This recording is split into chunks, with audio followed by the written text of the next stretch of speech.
Salam alaikum, Azul Filawen, marhaba bikoum, en direct de la ville de Marrakech. Vous avez ici devant vous la majestueuse mosquée Koutoubia de Marrakech qui a été construite une première fois autour de 1146 et une deuxième fois autour de 1156-1158. Et devinez par qui cette mosquée a été construite? Par un Algérien, un berbère algérien qui s'appelle Abdel Moumen. On le voit ici dans cette magnifique statue qui a été érigée au centre de la ville algérienne de Nadrouma, non loin de la ville de Tlemcen. Alors Abdel Moumen, l'Algérien, a fait ses études donc à la mosquée de Tlemcen.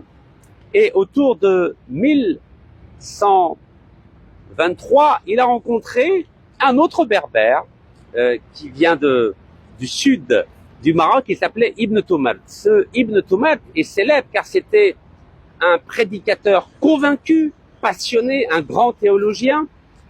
Et la rencontre de ces deux hommes a eu lieu non loin de Béjaïa, la capitale des Hamadites. Vous savez que Béjaïa était la première capitale de l'Algérie au XIe siècle.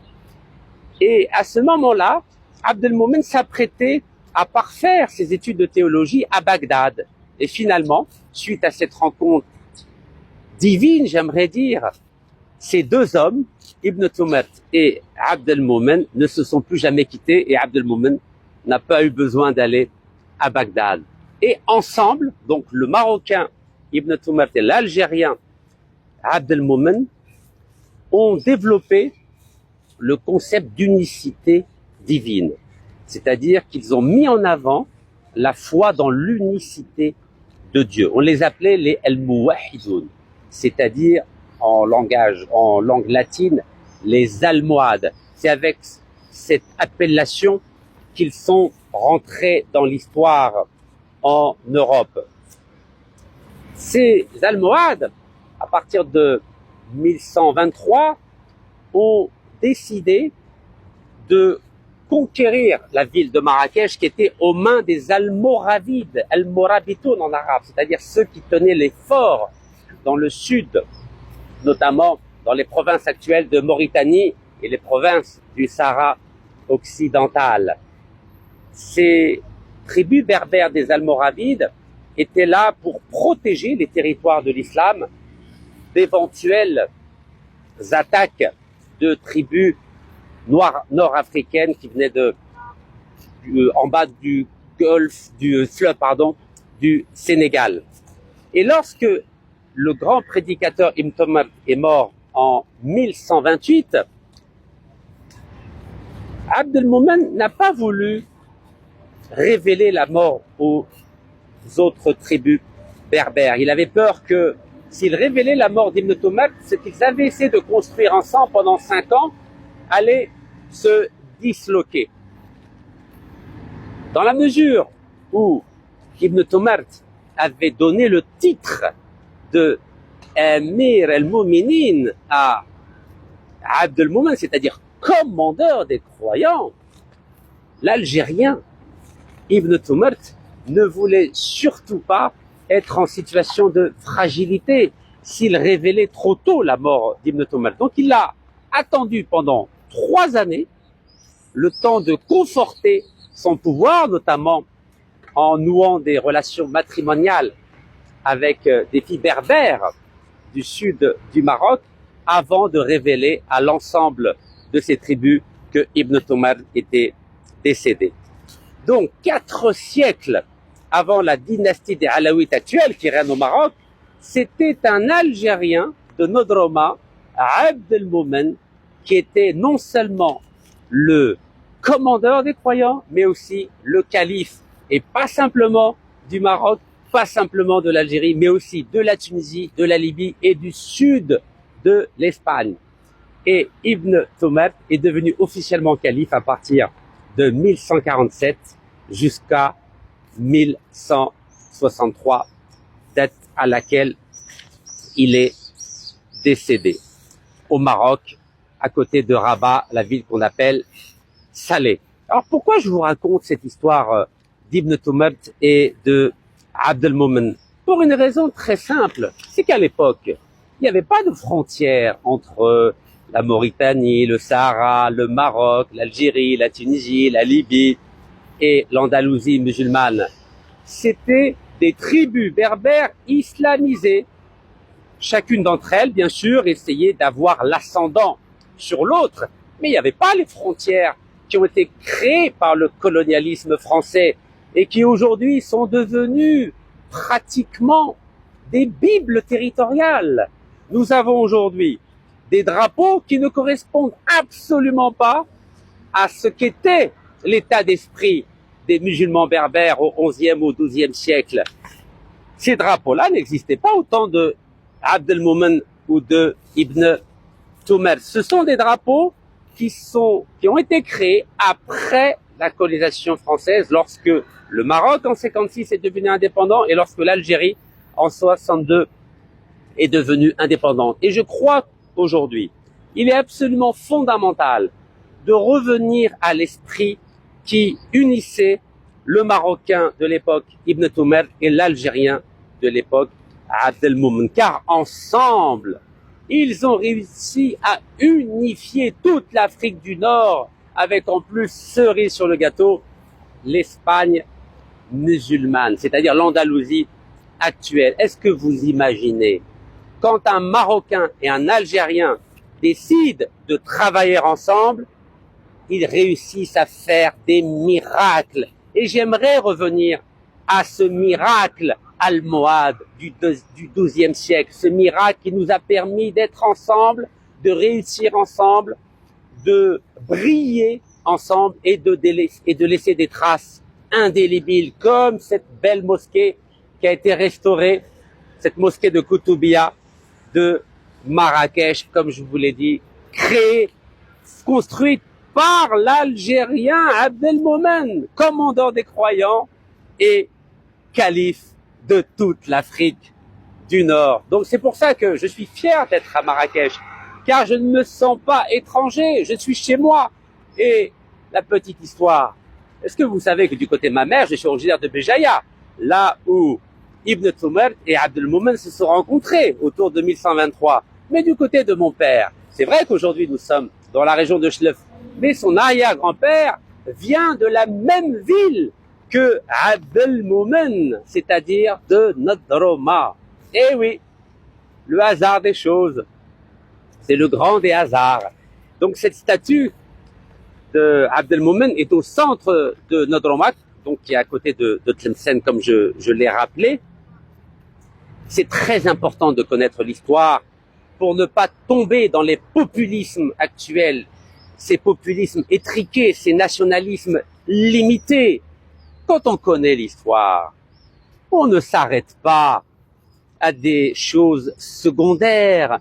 On ne passe pas notre temps à s'entretuer sur les réseaux sociaux. Vous savez, ce qui me désole, c'est que le peuple marocain, le peuple algérien ne se connaissent pas, ils ne se rencontrent pas, ils ne prient pas ensemble, ils ne travaillent pas ensemble, ils n'étudient pas ensemble, ils ne militent pas ensemble et ils ne réfléchissent pas ensemble.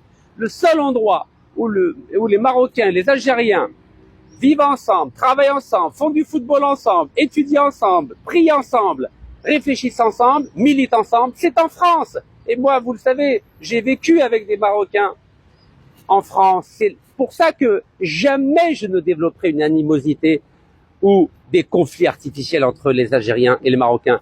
Mais quand vous avez des frontières fermées depuis 31 ans, comment voulez-vous que ces peuples qui sont musulmans, arabes et berbères puissent s'apprécier, puissent s'aimer, puissent travailler ensemble, prier ensemble? Vous vous rendez compte, vous venez ici, les Algériens d'Algérie ne sont pas ici, il n'y a même pas d'avion, il n'y a rien. Et vous savez d'où vient le problème? Le problème de cette animosité entre l'Algérie et le Maroc vient de la question du Sahara occidental. Un bout de territoire sur l'Atlantique de 266 000 km² qui était sous domination espagnole à partir de 1884 jusqu'en 1975 Et à la mort de Franco, ce territoire a été occupé illégalement par 350 000 Marocains lors de la marche verte de novembre 1975. Alors bien sûr, le Maroc revendique son territoire comme ayant fait partie par le passé, c'est-à-dire autour du 15e et du 16e siècle de la dynastie de l'époque, les Saadiens et les Alaouites ensuite. Mais vous savez, quand on convoque l'histoire, c'est très relatif. Rachid Nekaz, en tant qu'Algérien, peut aussi convoquer l'histoire, et je peux me revendiquer moi aussi de l'héritage de mon ancêtre, l'Algérien Abdelmomen, qui 4 siècles avant la dynastie actuelle des Alaouites était non seulement commandant des croyants, mais aussi calife, à la fois du Maroc et de toute l'Afrique du Nord. Vous savez, au jeu de l'antériorité historique, tous les Algériens et l'État algérien actuel peut lui aussi se revendiquer d'Abdelmomen pour envahir le Maroc, pour envahir la Mauritanie, pour envahir le Sahara, pour envahir la Tunisie, pour envahir la Libye, pour envahir l'Andalousie musulmane. Ce n'est pas sérieux. Ce n'est pas sérieux. Ce n'est pas sérieux. L'Algérie peut dire aussi que cette mosquée lui appartient au nom de l'héritage de Abdelmomen, l'enfant de Nadroma. Regardez la carte actuelle dessinée par les Français. Nadroma se trouve en Algérie. Ce n'est pas sérieux. Mes chers frères, Marocains, Mauritaniens, Algériens, Tunisiens, Libyens, ce n'est pas sérieux. Aujourd'hui, il faut être raisonnable. Il faut être raisonnable. Et c'est justement le sens de ma démarche, d'être raisonnable. Et c'est la raison pour laquelle j'ai décidé aujourd'hui de porter, d'arborer les 2 drapeaux artificiels du XXe siècle, c'est-à-dire le drapeau marocain et le drapeau algérien. Pourquoi je dis artificiel ? Car c'est à cause de la colonisation française que nous avons ces drapeaux-là. Ils n'ont aucun sens, si ce n'est de flatter l'ego nationaliste des uns et des autres. Bien sûr, je suis fier d'être algérien, mais je suis d'abord fier d'être musulman, d'être fier d'être nord-africain, voyons. Donc, qu'est-ce que je propose pour mettre fin à ce conflit qui date de 1975 ? Et vous savez, encore une fois, depuis 1994, les frontières sont fermées entre l'Algérie et le Maroc. Frontières terrestres, maritimes, aériennes. Il n'y a même pas de frontières économiques. Le gazoduc qui passait d'Algérie vers le Maroc n'est plus opérationnel depuis que le Maroc a décidé d'entretenir à partir de 2020 des relations diplomatiques avec Tel Aviv. Et plus que ça, depuis que le gouvernement marocain a décidé d'installer une base militaire israélienne au Maroc, non loin des frontières algériennes. Mais évidemment, toutes ces décisions sont de nature à aggraver la situation politique, diplomatique, économique, citoyenne entre le peuple marocain et le peuple algérien. Ça n'a aucun sens, voyons. Donc, fort de l'héritage spirituel, fort de l'héritage politique, fort de l'héritage humain, hérité à la fois d'Ibn Toumad et de Abdelmomen qui travaillent ensemble, j'ai décidé à mon tour de revendiquer ce double héritage en proposant une solution définitive à la question épineuse du Sahara occidental. Quelle est cette proposition que je défends depuis 2014? Je l'ai défendue sur les plateaux de télévision algériens. Je l'ai défendue au travers d'articles que j'ai rédigés. Et d'ailleurs, la presse francophone a repris cette idée et l'a rendue publique. Mais malheureusement, aujourd'hui, ni les autorités marocaines, ni les autorités algériennes veulent étudier cette proposition, mais qui, à mon sens, est la seule viable. De quoi s'agit-il? Il s'agit, après un référendum où le peuple sahraoui sera consulté, de proposer que pendant 10 ans, c'est-à-dire une période transitoire de 10 années, le territoire du Sahara occidental, donc qui se trouve au sud du Maroc, au nord de la Mauritanie et à l'ouest de l'Algérie, soit sous la double souveraineté à la fois de l'Algérie et du Maroc. Je dis bien une double souveraineté provisoire qui ne va pas durer plus de 10 ans. Vous savez que le Soudan était, entre 1899 et 1956 gérés selon le même principe de la double souveraineté à la fois égyptienne et anglaise. En langage diplomatique, cela s'appelle un condominium. Donc pendant 10 ans, on va voir ce que le Maroc et l'Algérie sont capables de faire quand ils gèrent ensemble ces territoires. Et au bout de 10 ans, il y aura un nouveau référendum où, cette fois-ci, on poserait 3 questions au peuple sahraoui. La première question est: est-ce que vous, peuple sahraoui, êtes d'accord pour continuer à vivre sous le régime du condominium, c'est-à-dire de la double souveraineté algéro-marocaine, comme ces 2 drapeaux que je porte aujourd'hui? Deuxième question: est-ce que vous voulez être géré selon le plan d'autonomie marocain qui a été proposé déjà depuis 2007? C'est-à-dire, est-ce que vous, Sahraoui, vous voulez être une province autonome dans le cadre de la monarchie marocaine? Enfin, la troisième question qui sera posée aux Sahraouis dans le cadre de ce référendum est la suivante: est-ce que vous, peuple sahraoui, vous voulez l'indépendance? C'est une proposition qui est à la fois pragmatique, qui est réaliste et qui permet de sortir de cette haine qui est en train de se développer de part et d'autre de la frontière algéro-marocaine, notamment dans les réseaux sociaux. Car à partir du moment où les Marocains et les Algériens ne se rencontrent plus, ils se détestent, ils se haïssent de façon virtuelle et artificielle. Et c'est pourquoi moi je suis là aujourd'hui à Marrakech, pour mettre fin à cette haine absurde.